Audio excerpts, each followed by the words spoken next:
Chapter 6, Section 4, Examples of Enzymatic Reactions.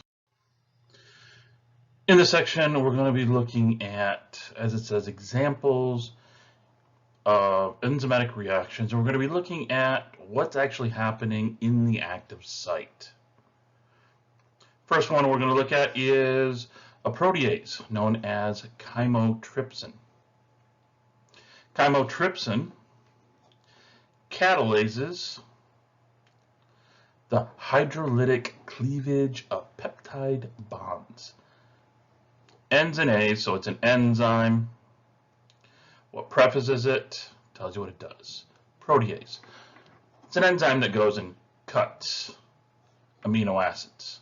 Goes through and cuts, but at specific places. It doesn't go peptide by peptide bond. It's looking at serine residues. You look here.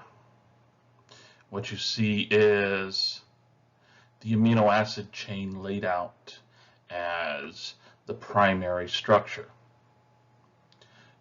Different colors denoting different motifs, disulfide bonds that would hold together the tertiary structure. You see the globular protein that is the enzyme. It has an active site. An active site that has, as you see here in yellow, a hydrophobic pocket.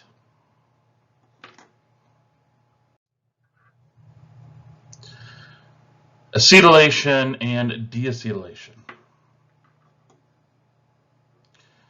It's not just a cut and let's push in hydroxyl and an hydrogen to fill it in.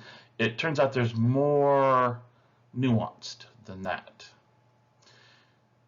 At the peptide bond, you're going to see an acetylation phase. The bond is cleaved and ester linkage is formed between the peptide, carbonyl, and the enzyme. So the R group of one of the amino acids of the protease will actually now covalently bond with the substrate. How do I know it's covalently bond? Ester linkage. Okay.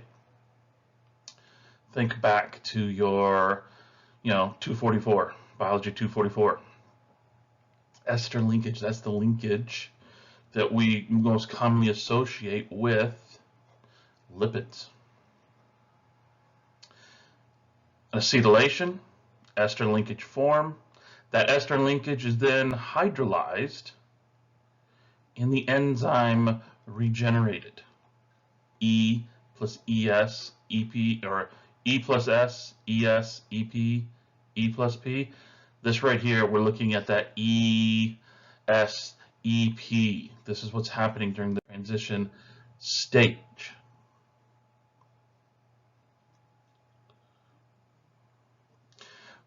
When you're looking at time versus, what is it, paranitrophenol. This is a different enzymatic step. We're looking at, how quickly does an enzyme go from that pre-state, remember that pre-steady state, to a steady state. But it's one that's going to use this acetylation mechanism. So you see from 0 to 1 mole substrate enzyme. It's a sharp increase, and then we see this steady state occur.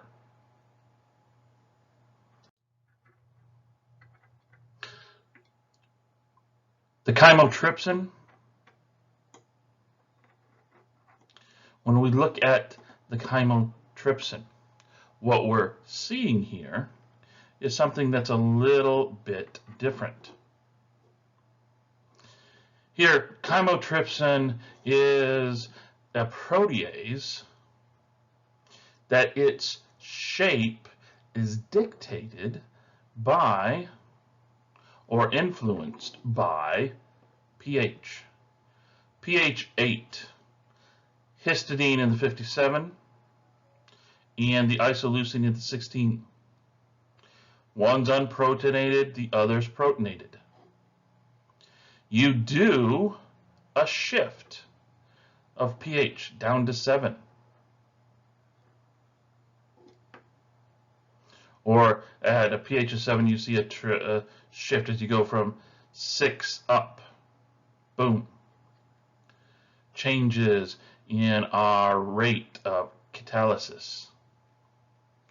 During this shift up in pH, we see that the histidine 57 protonates, and then we never see this downward thing. And we're looking at the rate.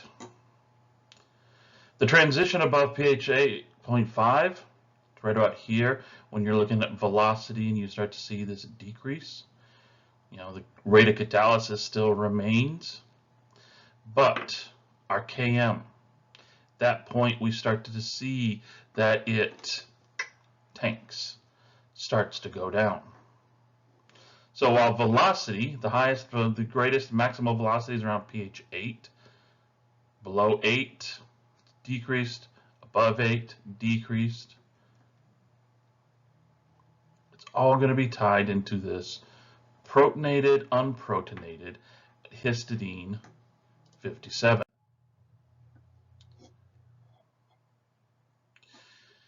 Chymotrypsin is in a subset of proteases we refer to as serine proteases.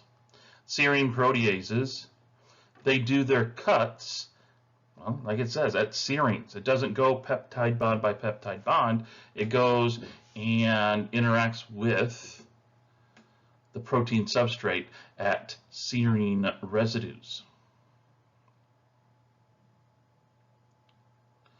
Turns out the serine residue acts as what is referred to as a nucleophile.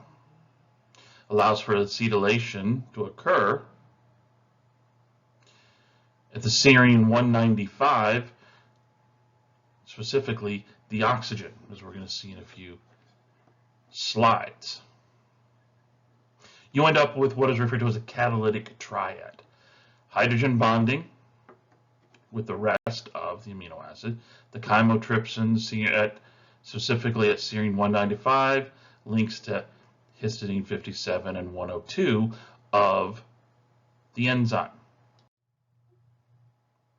So when you look at this a little closer, chymotrypsin, this is free. Here's the active site buried within the globular protein. You have that hydrophobic pocket I pointed out. You have an oxyanion hole. Here's where you're going to get some interactions via the oxygen and oxygen. And then you have this hydrogen bonding holding the overall shape together. All right. Enter in substrate. Here's our substrate. A couple of amino acids, a polypeptide. R group here, highly hydrophobic. It's going to hide here in the pocket. Carbonyl group, well, remember that oxyanion hole? Carbonyl group, that carbonyl is going to park right in there. This allows for positioning. Hydrophobic, oxyanion hole, allow for positioning to maximize what we're looking at right here. What we're looking at right here is interactions, hydrogen bonding with histidine 57, serine 195.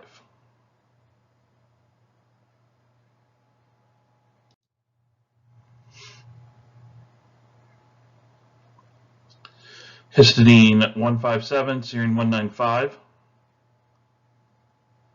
you get this nucleophile, you get the electrons shifting,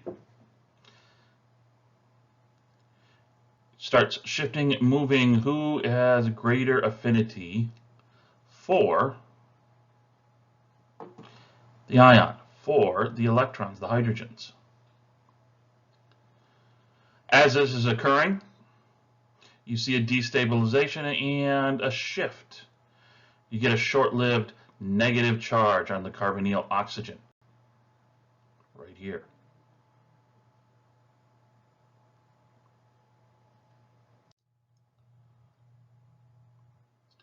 This shift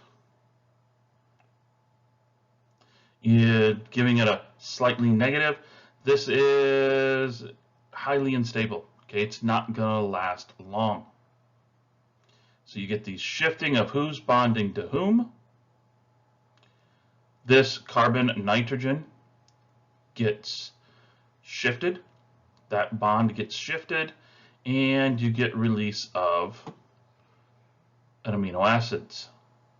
You notice I said amino acids. There's AA there saying, there's more to this chain. It's just cutting here at a serine.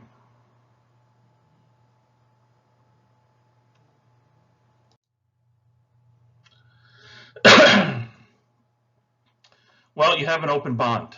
You have to fill in. So water introduced. Water is introduced. Hydrogen goes up here to this cyclic ring. The hydroxyl down to there. Start to fill in who's got what, where are the bonds. That tetrahedral intermediate, 1, 2, 3, 4. 4 interactions. Everybody gets released. The dissociation, you get release.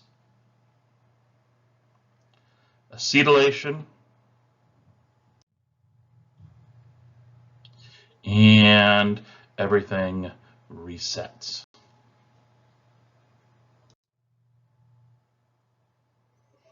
We see this in other proteases. An HIV protease, okay, human immunodeficiency virus protease. The virus uses a protease to go through and cleave viral proteins. As a mechanism, one long polypeptide will be made, cleave, cleave, cleave. They form individual proteins. So again, you have the HIV protease. The enzyme goes, grabs the polypeptide. You see this tetrahedral again. Interaction of different amino acids in the active site with the substrate. So you get these interactions, hydrogen bonds, ionic bonds, and some covalent bonds will be formed, that are intermediate covalent. They're not going to be permanent. But you get the same thing. This pushing, pulling, tugging during this tetrahedral intermediate will cause electrons to shift, cause bonds to shift, and now you have a cleaved substrate.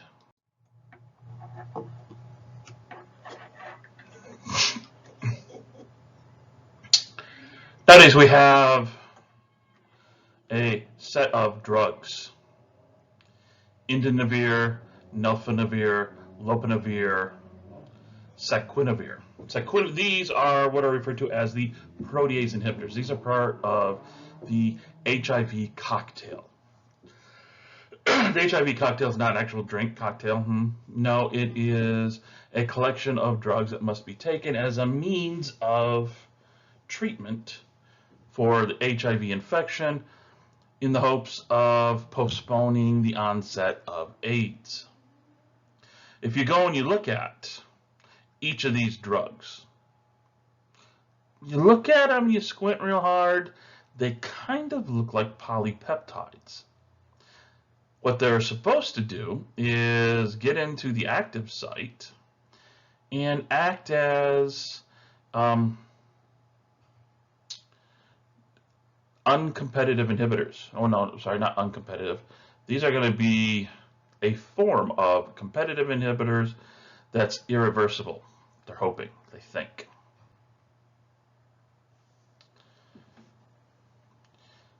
I've seen mixed. Here the textbook calls them irreversible, but I've seen mixed that it may not be perfect, which is why we get so much resistance to these. But anyways, when you look at them, it kind of looks like a polypeptide. What happens is you get in, they form that transition state where you get the tetrahedral thing going on, and it never releases. Hence the idea that it's irreversible.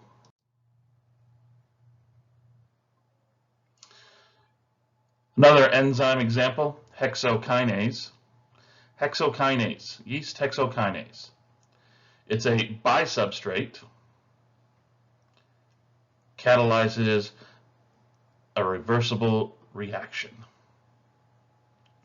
Beta D-glucose. What's the beta? Hydroxyl up or down. Hydroxyl up, beta, hydroxyl down, alpha. The D-glucose just tells you, the orientation, the ups and downs of everything around. Our bisubstrate, well, here's the one, here's the other. S1, S2.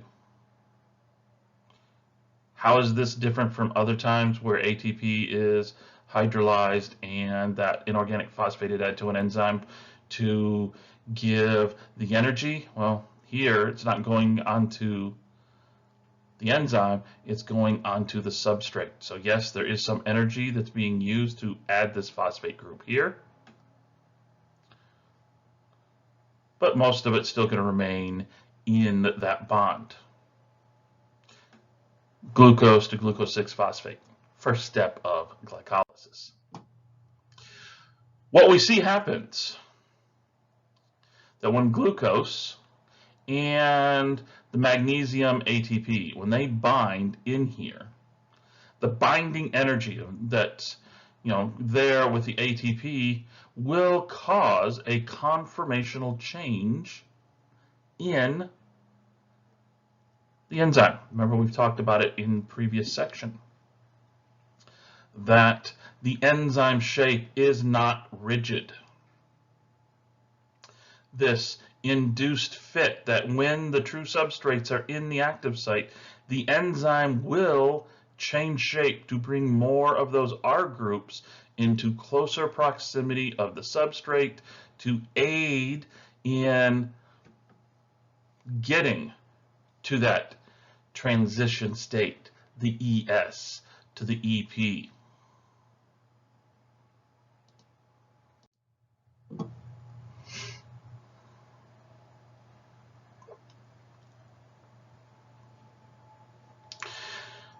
It's interesting that xylose, you look here, 1, 2, 3, 4, 5, a 5-carbon sugar. This can't be phosphorylated. It binds. We get the ATP hydrolyzed, the induced fit, the E plus S to the ES to the EP, but you do not end with a phosphorylated sugar. It's not the correct shape. There's enough of an interaction of the ATP, the magnesium ATP, and xylose acting as a substrate. There's enough there to get the induced fit, the cutting of that third phosphate of off ATP, but there's not the correct shape missing, so that you cannot get the complete induced fit, so you cannot get a phosphorylated sugar. So when you look at this, something about the active site. Here we're looking at what they call an acid-base catalysis to get to a transition state. That ES, remember this transition state, that's the ES, the EP. The enolase, it uses a mechanism that requires a metal ion.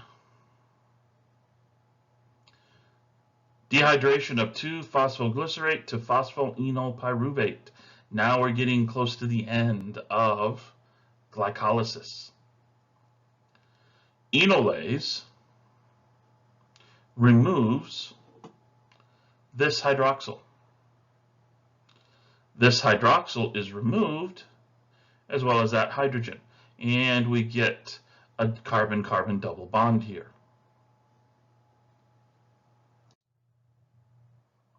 What's happening here? Well, there's a metal, magnesium. Magnesium, lysine 345, and glutamate 211.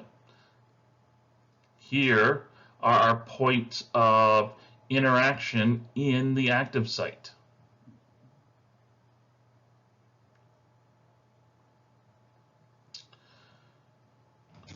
Phosphoglycerate enters in. You get the oxygen here of the terminal carboxyl. The oxygen here is going to interact with the metals, okay?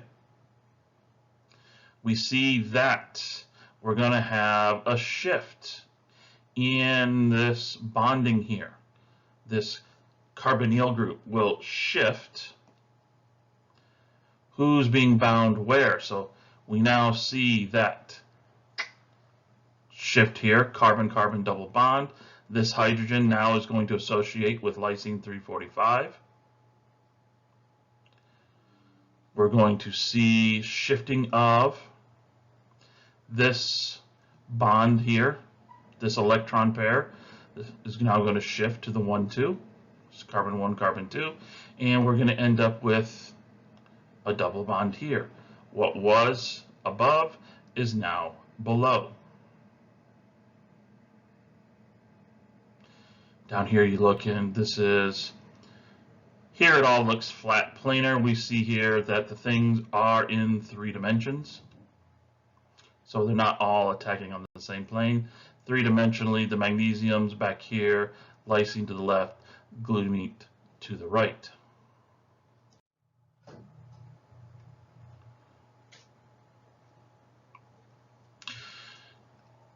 A bacterial example.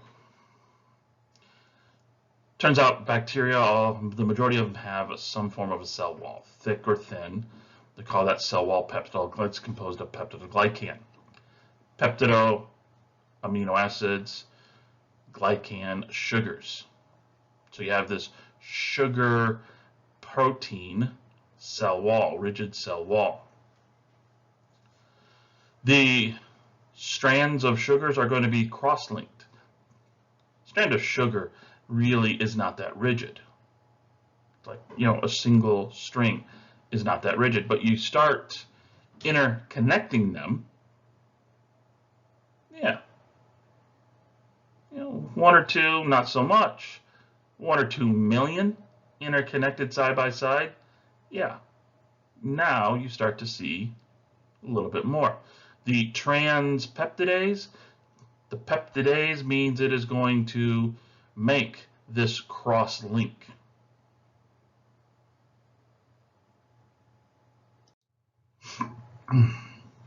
Beta-lactam, antibiotics. Think penicillin. You look here, this is the base for, all the penicillins. Anything that ends in -illin, it's a penicillin. Penicillin, amoxicillin, methicillin, and a few others. This is a beta-lactam ring. Something about this interferes with the transpeptidase. What we see here is the reaction from the textbook. You look, you'll see that the transpeptidase and this carbonyl group on the beta-lactam ring, we will get, the electrons shifting. So the carbon-oxygen double bond here and this hydroxyl, Hydrogen gets released, the carbonyl shifts, and this bond here for the carbon now will attach to that open oxygen. The transpeptidase, which is supposed to be doing that cross-link between the sugar strands of the bacterial cell wall, is now irreversibly bound to penicillin or amoxicillin or whatever. That's okay. Don't feel bad for the bacteria. A couple millions of years of evolution has given them a defense mechanism where the penicillin, as you see here, the bonds shift, the oxygen here attacks the carbon, this bond here between the carbon and nitrogen now goes back to the oxygen, so you get this shifting of electrons. The beta lactamase, which is quite similar to our transpeptidase. Well, the beta lactamase will now bind to, cut open the penicillin, the beta lactam ring, and then it will hydrolyze and release. Well, look at that. Penicillin that does not have a beta lactam ring has no activity.